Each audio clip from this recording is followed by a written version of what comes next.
Hello everyone and welcome back to my channel. This is the 6th episode of the Road to FIDE Master series, in which I will cover the 6th round of the Baltic Pearl Chess Festival.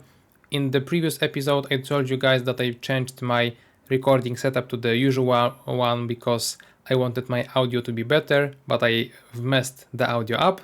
This time it should be all good, so hopefully you will enjoy the game, the analysis and the audio and the video, all of it.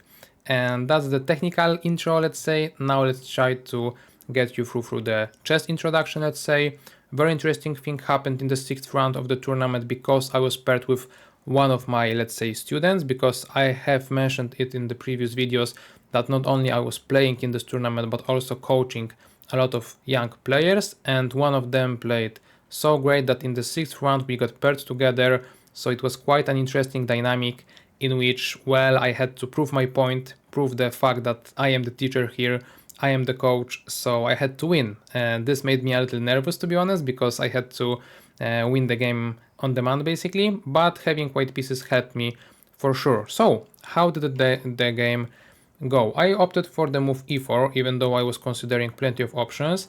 My opponent was obviously preparing against me, not with me, but with other colleagues, let's say, because it was, you know, the power play, you know, the young force versus the old force, the teachers. So he was thinking about which opening to choose, and he went with the French defense, which actually was the only one that I have not looked into, meaning that he kind of out-prepped me, so kudos to my student, let's say. However, then I decided, alright, he perhaps prepared against knight d2 move, which is my usual one. Therefore, I will change things a little bit, and I went with the advanced variation, which I have not ever played, or maybe like 10 years ago, you know. So after the game, the opponent told me that he prepared this move, this move, this move, maybe even some other, but not e5. So actually, first of all, he out-prepped me on the move number 1, but then I tricked him on the move number 3. This is the chess that we are playing in the classical tournaments, let's say. So how did the game continue? He opted for the main line, let's say, so c5, knight c6, takes, queen b6, putting pressure to both my pawns. I believe that the main line would include queen b6 first, not exchanging on d4 yet, but after a3, and then perhaps the changed move order of knight h6, b4 takes, it will eventually go into the position that we achieved in the game. So in the game he took first, then played queen b6, then played knight e7, not h6, but with the purpose of jumping to f5, which is obvious. And in here there is a first critical moment for the opponent, because he has to choose the line. And the thing is that because I out-prepped him, French defense is also not the defense that he is usually playing. He went with h5 move, which seemed very natural because it covers the g4 square, not allowing me to push g4 and king away the knight from f5. However, strategically, it's not the best approach, because if you play such variation with black pieces, you have to deal with the g4 move anyway. You have to be prepared for it. So two critical options for the opponent would be to play bishop d7 or bishop e7. Both have some merit to it. I will mention in here only bishop e7 because it's very relevant to the game. Basically, the idea is that as of now, g4 is not that great because h4 square is protected by the bishop. This is the aim in general of this move. So knight h4 might be played, so knight is not kicked away too terribly, to be honest. And therefore, instead of that, the main line would include move bishop to d3, after which bishop d7 takes, knight c3 hitting the pawn, bishop e6, and we should get this position. In the game, however, after h5 move, I also opted for the bishop d3 move, bishop d7 takes, knight c3, bishop e6, so it's clear what's the difference. The difference is that in the game, instead of having the bishop on e7, as in this variation, my opponent had pawn on h5 as in the game. And the problem with that is that he gave up basically the king side because he gave up the g5 square, and I knew that perhaps he was trying to prepare something sharp against me. It was once again sharp against me. So once again I will tell it, show me the power, you know, and he wanted to play let's say on the king side like that, but I stopped it all with h4 solidifying this weakness, and I was overall happy with the things that are happening in the game. So now he played bishop e7, and I went with queen d3 move. After the game, my opponent told me that he did not understand this idea, but my idea is very simple. I want to maneuver my knight to the king side, but the thing is that if I move knight e2 immediately, after a5 I have a problem with this pressure because I cannot close out the queen side with the b5 move because nothing is protecting b5. So when the knight wants to move, giving away the control over the b5 square, I have to first prepare it with the queen d3 move, trying to take over this square, if that makes sense. So he continues with castle, I play knight e2, and he goes with a5. And a5 is a very, let's say, responsible move. Why? Because the idea is that you cannot ever allow opponent, meaning myself in this instance, to close out the queen side. When you are playing black pieces in here, it's clear that in the center you are no good. There is no way to break it, break through it, and so on. On the king side, because opponent played this h5 move, it will also be impossible for him to get any play over there. So the only sector of the chessboard is the queen side for black. And the idea is this: if you push a5, I will every time push b5. And you have to be prepared to make something extra, let's say, in order to create some initiative over there. If not, you will be slowly dying, slowly losing the game because you will have nothing for you. And the idea is this: after a5, b5, it was very, very important for black to push move a4. And the idea behind a4 is clear. It does not allow white to solidify the pawn chain on a4, b5, and it creates space on a5 for the knight to jump there. And obviously it requires some tactical understanding, because if I take the bishop, the knight here, my bishop will be taken. So it's all about the tactical resources here. So a4 should be played if you play a5. If you don't want to play a4, don't play a5. Leave it as it is. Maybe later on you will be brave enough to play it, or maybe you will resolve the situation otherwise. But if you play a5, you say A, you have to say B. You have to go for a4. The idea is this: if I don't take, the knight gets activated and my pawn is weak, so it's not that ideal. So perhaps I have to take on c6, and after queen b2 I have the critical moment how to proceed, because I can castle or I can play rook b1. And I was not sure what to choose when I was calculating the variations, because after rook b1, which seems more obvious, let's say, trying to gain a tempo on the opponent's queen, take over the b file so that after the exchanges our pawn is protected, I was not sure how to proceed from this moment onwards, because I have a passer but opponent have a passer, and this passer is kind of tough to get to, really. My pawn is also hard to get to, but we cannot just stay like this. We have to make moves, right? So I felt like I might try to play a move like rook b6 in order to still protect the b pawn but allow my other rook to harass this one. Maybe it would work, maybe not. It was, let's say, cloudy for me at this point. And I calculated just one line briefly that after bishop d8 I would play bishop b5. And the idea about it was that the bishop went away from defending the a3 square, so the pawn might be loose. And if the opponent tried to harass my rook even further, I wanted to take here and then he takes there. So I was unsure what to think about this position, because even though my center is amazing, this pawn might be scary. So from the distance, let's say, I was unsure how to proceed. All I knew is that perhaps at this point I would rather go for rook b1 move, but obviously it should be evaluated later on. However, I was so lucky and so happy, because my opponent did not go for a4, but opted for knight a7, basically resigning from any activity in the game. So very bad strategic choice by the opponent. And the idea is this: I now push a4, solidifying, as I've said, this pawn chain. There is no way once again to break through queenside, center, and the kingside for the opponent. So I have basically a free roll. I can win the game in any way I want, if I am able to do it, and if not, there is no way for me to lose it. So pretty happy. My opponent went with like queen d8 move. Does not matter what he does, really. He was hoping to get the knight there, but it seems just too slow, because I am growing my initiative on the king side.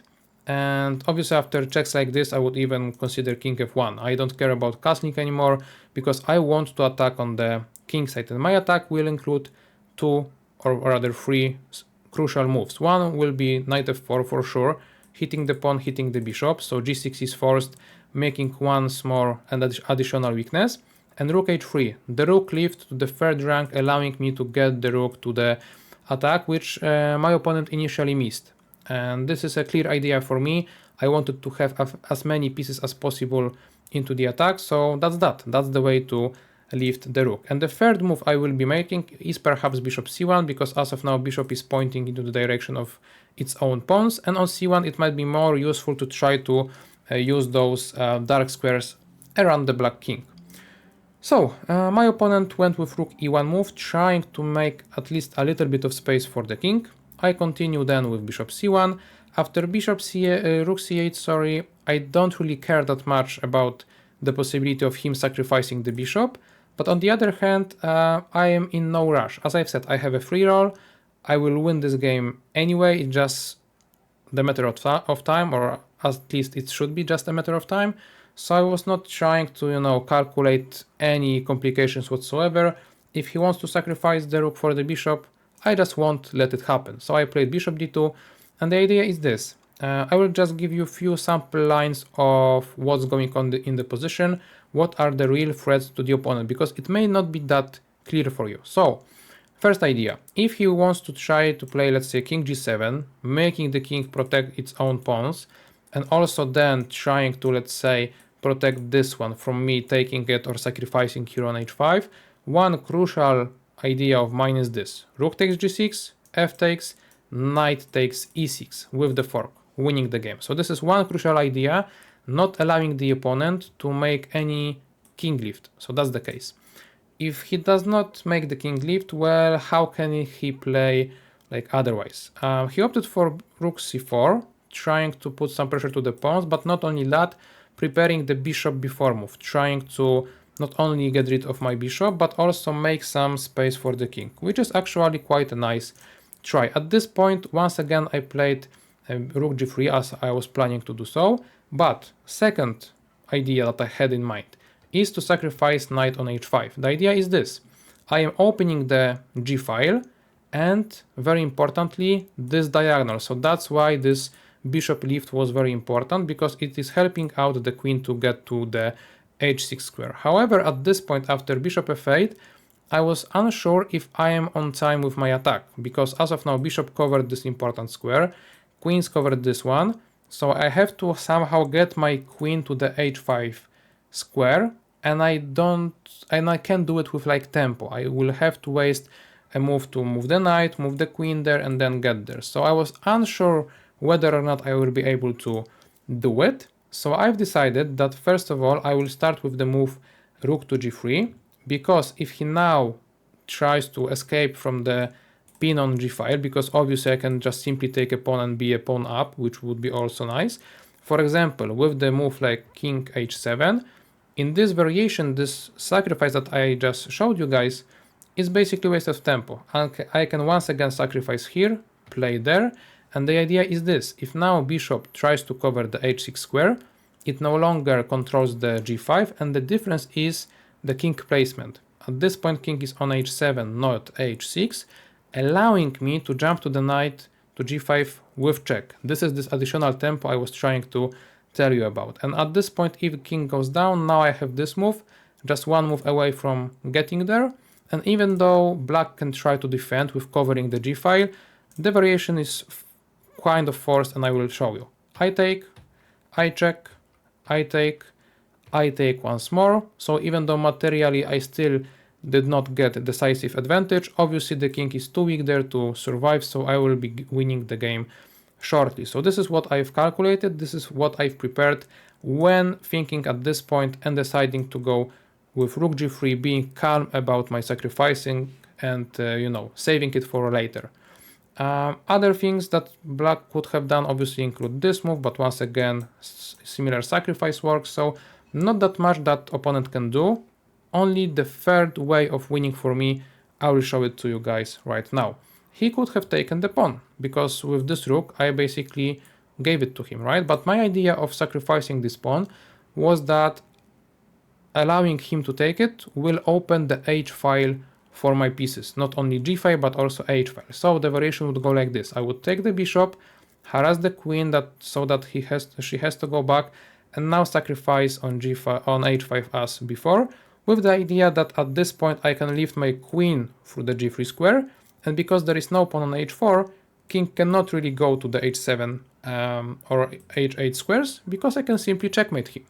And with the pawn on h4 it would be much harder. So that was my idea, and the thing is that king has to go to f8, after which I can just simply check the king, check twice, and get the queen in the end. Funny enough, at this point it may not be that easy to win actually, because even though I have a queen for 2 light pieces, this position looks kind of solid, but obviously it still will be just a matter of time the position is winning. So I had all of those ideas in mind, but my opponent went with bishop b4 move. I did not really include this in my thought process, because it is simply giving away the h pawn, alright, because of the pin. So it is just saying, okay, I didn't play the good game, so I'm giving you up the pawn, maybe for some activity. So I just took the pawn, he went with king f8, and I went back. Funny enough, knight f6 might be really tempting, it was for me, it may be for you guys too, but I saw that my opponent perhaps prepared some tricks for me, and they are amazing. So let me show you guys. After knight f6, f4 move is possible because I no longer control the f4 square, and my rook is kind of out of squares to go to. g5 is the only one, and the thing is that, as you can see, eval bar goes down. Why is it? Because of this amazing sacrifice. The idea is that all of a sudden, even though the position was completely closed, now somehow the e-file can open, because if I accept the queen sacrifice, bishop f5 will be played, uncovering the attack to the king, attacking my queen. So after some forced moves, we would get to such position in which obviously I should be winning, but is it easily winning? Like, okay, I have the exchange advantage, but this rook is completely stuck there, and there is some passer in the center for the opponent. He might try to maneuver the knight to attack my weakness. It's not that clear, guys. So I saw it, I thought to myself, okay, well done, my friend, my student, because it was very nice try. So, because I saw this, I just decided to calmly get back to f4, not allow any of this. I don't want to sharp the position at any point, because I am comfortably winning strategically and also kind of tactically. So, the game continues like this. He plays queen c7, and now I had a critical moment how to proceed, because I wanted to maybe play knight g5, trying to take on e6, then take on g6 and so on. Maybe I can try to get rid of this pin, so I calculated basically king d1, king e1, king e2, sorry, and king f1 moves. So plenty of moves I've calculated, and in the end I've decided to just simply take on b4. I was unsure about where to go with the king, how to go with the king, and so on. One sample line I will give you is this. If I went with knight g5 immediately, I was kind of worried about rook c1 variation, after which I have to take, king e2, exchange on d2, and after this move I was not so sure about queen c4 move and taking on a4. Once again, I don't want any complications, any sharpness in the position. At this point, even though computer liked it, as you saw from the eval bar, I just lost a pawn, my second one is hanging, maybe it will include some queen trade, and even though I am still putting pressure to those pawns, I did not want to complicate any matter for me. So that's why I did not want to jump to g5 immediately, and that's why I started looking for those king moves. In the end, I've decided to just take on b4 with such idea. If he takes with the rook, he no longer threatens me with c-file penetration, checks, perpetual checks, taking my pawns and all of that, and now I can simply try to go with knight g5, hitting those weak squares. And if he takes with a pawn, maintaining the pressure on c-file, I decided to go the other way around, which is to d2 with the knight. What's the idea? Idea is this: if he now tries to play rook c1 check, I can simply trade, and after king e2, I felt like I will be getting this pawn. So I abandoned the idea of getting this pawn or this pawn and so on. I wanted to take this one and then still be slowly winning. What I've missed though is an amazing move, queen to a1. hitting both pawns, not really allowing me to take the pawn on b4, and this would complicate things a little bit. Still, I should be winning, but I will not be able to get this pawn that easily, so my advantage will not be growing. So still, it would be required for me to have and show some technique, let's say. However, my opponent did not go for this line. He opted for rook c3, which I felt like he might play because I was like baiting him to play this move. The idea is this: it looks tempting, it kicks out my queen somewhere, but the question is where, and I have this one pretty cozy square which is b1, as I've said, focusing on this pawn, suggesting a rook trade, so avoiding all the complications, implications and other occasions, as I used to say. My king here will be safe, my advantage will be growing, and so on. My opponent tried one last trick, let's say. He tried a b3 move, trying to not give the pawn away that easily, let's say, but he ran into the b6 move. The queen is now overloaded. I gave a fork here and also I attacked the rook, so the material losses will come for the opponent, and that's when he resigned. So quite a quick win, very nice way of winning the game after the last round, which I was grinding for over 4.5 hours. And to be honest, as I've said in the beginning, I was kind of worried about this game because my opponent is a very good bullet player, blitz player, so I was trying to avoid any sharp positions in the game. So I did that. I win effortlessly, more or less, let's say. So yeah, pretty happy with the result. 6 out of 6, guys. So I'm not sure if I ever had such a result. So yeah, happy with that. Also, the review will not be that great because of the missed opportunities here and there in the sharp position in the end.